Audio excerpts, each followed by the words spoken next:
লোকসভা ভোটে জয়ের লক্ষ্যে ব্যক্তিগতভাবে কাউকে নয়, দলীয় সংগঠনের ওপরেই মূলত ভরসা রাখতে চান তিনি। শুক্রবার কালীঘাটের বৈঠকে তা স্পষ্টভাবে বুঝিয়ে দিলেন মমতা বন্দ্যোপাধ্যায়। এদিন কালীঘাটে দলীয় প্রার্থীদের নিয়ে বৈঠক করেন তৃণমূল নেত্রী। ৪২ জনের মধ্যে ৪০ জনই উপস্থিত ছিলেন। ব্যক্তিগত কাজের জন্য বৈঠকে থাকতে পারেননি ঘাটালের প্রার্থী অভিনেতা দেব এবং যাদবপুর কেন্দ্রের প্রার্থী অধ্যাপক সুগত বসু।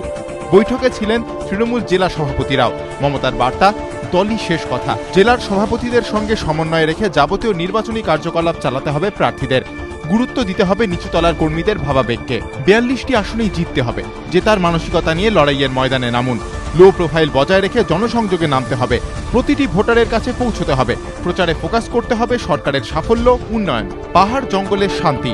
এবার লোকসভা নির্বাচনে তৃণমূলের প্রধান দুই লক্ষ্য প্রার্থীদের বুঝিয়ে দেন মমতা বন্দ্যোপাধ্যায়। লক্ষ্য ১, দিল্লিতে নিয়ন্ত্রক শক্তি হওয়া।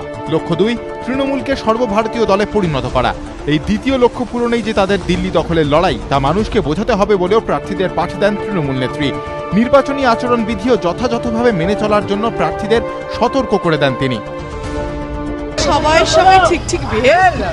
সেকেন্ডলি হচ্ছে 100% এলাকায় গিয়ে কাজ করা, মানুষের পাশে থাকার যে বার্তা, মানুষের পাশে যেন আমরা একটাই agenda, be transparent, be honest, মানুষের সাথে থাকো। জীবনের রাজনীতির মধ্যে আসতামই না যদি মমতা বন্দ্যোপাধ্যায় না থাকতো। লোকাল যারা আছেন তাদের সঙ্গে আমাদের তো যোগাযোগ করে কাজ করতেই হবে, কারণ আমরা তো একেবারে নতুন, তো আমরা তাদের সঙ্গে যোগাযোগ করেই কাজ করব। তৃণমূলের দার্জিলিং কেন্দ্রের প্রার্থী ভাইচুংকে আশ্বস্ত করে মমতা বলেন, ভাইচুং তুমি জিতবেই, পাহাড় তৃণমূল পুরোপুরি তোমার সঙ্গে আছে। জেলার নির্বাচন সংক্রান্ত যাবতীয় কাজ পরিচালনার জন্য সভাপতিদের পাশাপাশি একজন করে দলীয় ইলেকশন ইনচার্জও ঠিক করে দেন মমতা বন্দ্যোপাধ্যায়।